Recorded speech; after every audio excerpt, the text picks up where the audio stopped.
1928 di Jakarta pada Kongres Pemuda, nama Indonesia dipakai pada Sumpah Pemuda. Sampai puncaknya,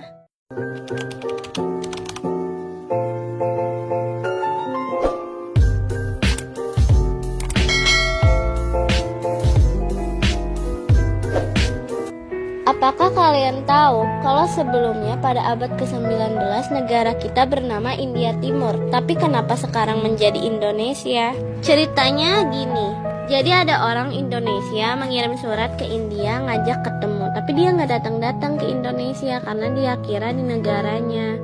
Jadi karena sering ketukar antara dua negara ini, di kalangan para akademis, pada tahun 1850, George Weir pada jurnalnya ngusulin nama Indonesia dan Malayunesia.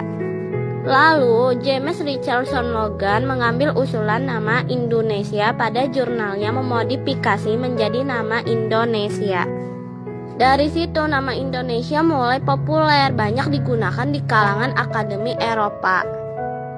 Sampai pada tahun 1928 di Jakarta pada Kongres Pemuda, nama Indonesia dipakai pada Sumpah Pemuda. Sampai puncaknya, saat proklamasi 1945, nama Indonesia resmi dikumandangkan dan digunakan sebagai nama negara tercinta kita ini.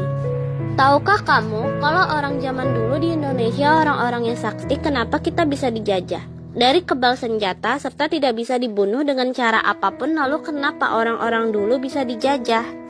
Karena walaupun Indonesia sakti, tapi mereka mudah diperalat dan diadu domba oleh penjajah Belanda, baik rakyatnya maupun rajanya. Karena di zaman itu Indonesia masih berbentuk kerajaan, dan para penjajah sadar bahwa tidak mungkin melawan mereka secara langsung. Jadi bangsa penjajah memanfaatkan metode dengan nama metode et impera. Ini merupakan strategi adu domba gerakan politik yang dikobarkan oleh kongsi dagang VOC dengan tujuan mencari sumber kekayaan di negara lain. Strategi ini pertama kali diterapkan oleh Julio Caesar untuk memperbesar kekaisaran Romawi. Belanda melalui VOC, suatu persekutuan Belanda yang memonopoli perdagangan di Asia untuk menaklukkan raja-raja di daerah-daerah Nusantara.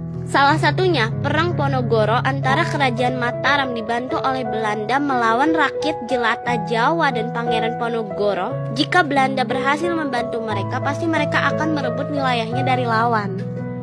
Kalau kamu suka cerita sejarah singkat seperti ini, kamu bisa follow supaya tidak ketinggalan kisah berikutnya.